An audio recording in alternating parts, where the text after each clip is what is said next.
Before you listen, please understand. What you're about to hear is not an isolated moment, it's a pattern. A pattern of communication that no person within a marriage, a workplace, or a mission-driven organization should be expected to tolerate, minimize, or excuse. For too long, I remained silent in the name of peace, professionalism, and preservation. That silence will no longer continue. These recordings are not shared for drama, not for retaliation, but for clarity, because truth, when documented, does not require embellishment. Let me state it another way. The truth never ever minds being questioned. Let this serve as both context and boundary. I will not participate in environments, personal or professional, where respect is conditional, where dignity is negotiable, or where harm is reframed as acceptable behavior. What you hear next is the reason, and also the last time I will ever have to explain it.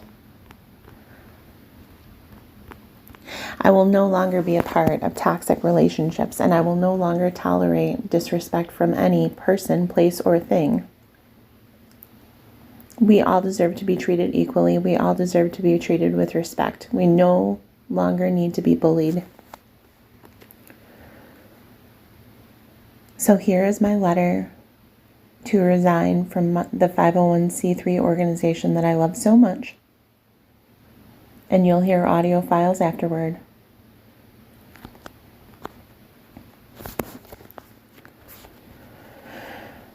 Saturday, March 28, 2026, 16:51.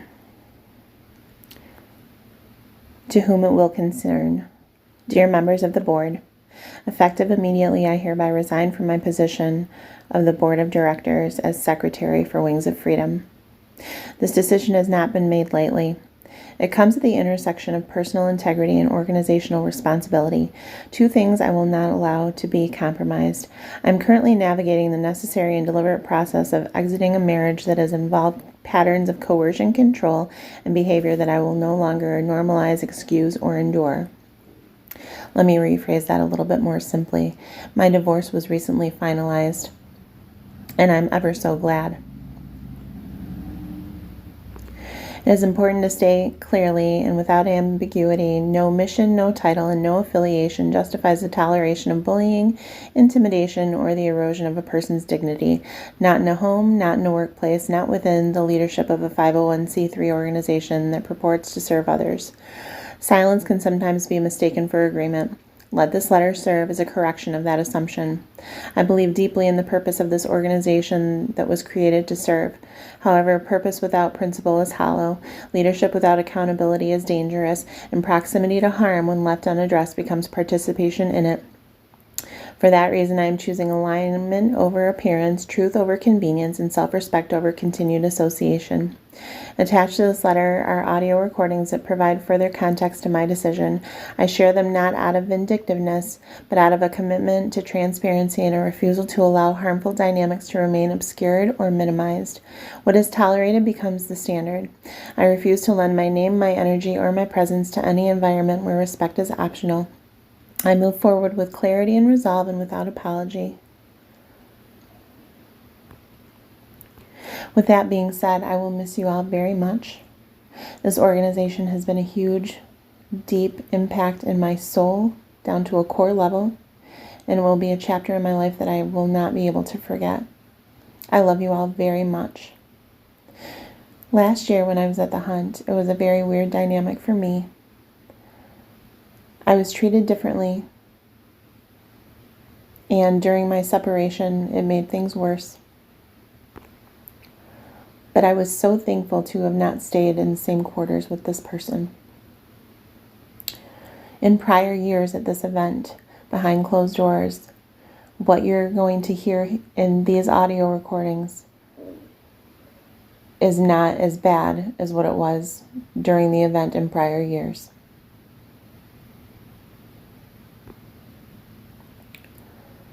At one point in time, I thought about having the organization choose between me and this person.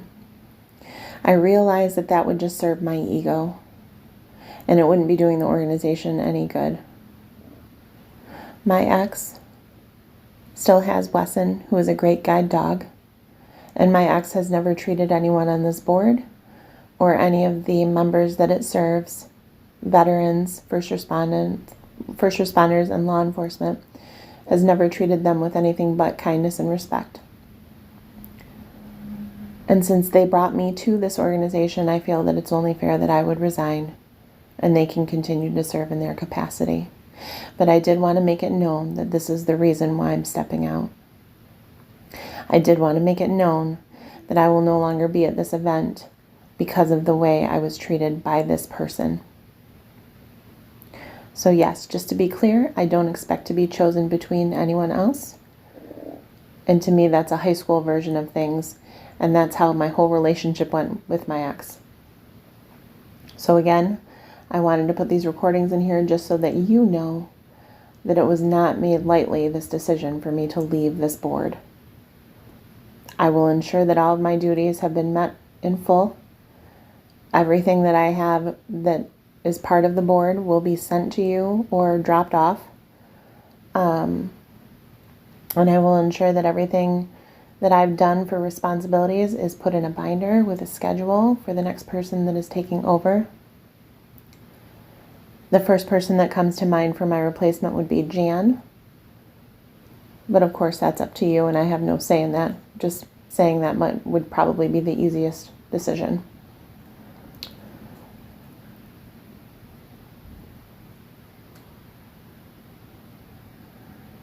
I just want to thank you so much for allowing me to serve during the time and capacity I was able to. I know that I wasn't always perfect, but it's been an amazing adventure to serve with all of you, and I will deeply miss each and every one of you. I love you so very much. And please just listen to the end for the audios. It's less than 2 minutes. But again, I just needed you to know where I was coming from so that you know that I wasn't just exiting this to exit. I love you all. Signed respectfully and with much gratitude, Wendy walked away. I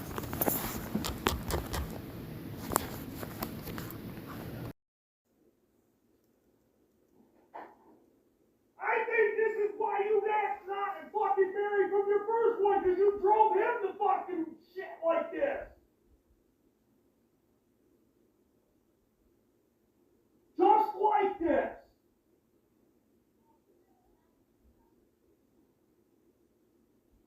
No, because he probably didn't want to fucking stick around.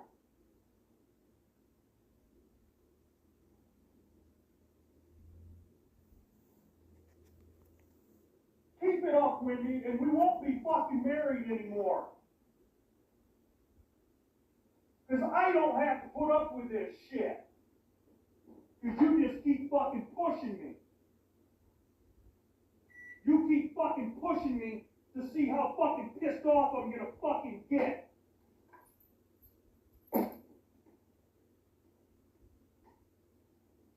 You wanna see fucking how irritated I'll fucking get.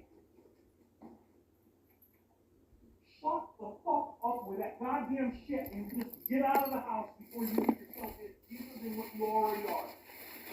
Thanks. Love you too. Either I'm going tonight or you're gonna fucking shut up and just do whatever you're gonna do. Because you're digging yourself so fucking deep in. Oh, I'm... What? They get all pissy about it. They get mad at you. They start yelling at you. They turn into a husband like you freaking had before. Just to see how angry I'll get. No, that's Yep. not true. I think that's what you try doing. Just to see if I'll get enraged like he used to. And see if I'll smash you around like he did. Thanks, Barry. I also want to make it known that these instances happen behind closed doors, and during the times that this occurred, drugs nor alcohol were a factor. This was a very common occurrence, and the things that led me to recording this was the fact that I thought that there were multiple things wrong with me. And I took this to a counselor thinking I needed a lot of things fixed. After one counseling session, when the counselor saw us leave, they contacted me directly, saw the way I was interacted with in the parking lot when they thought no one was looking, and they informed me that I was a victim of narcissistic abuse, which is now how I know what happened. Just so that we're clear. Again, I love you all. I will ensure that I make this transition as easy as possible for the next person stepping into my position, because I know that it is not an easy position to fill.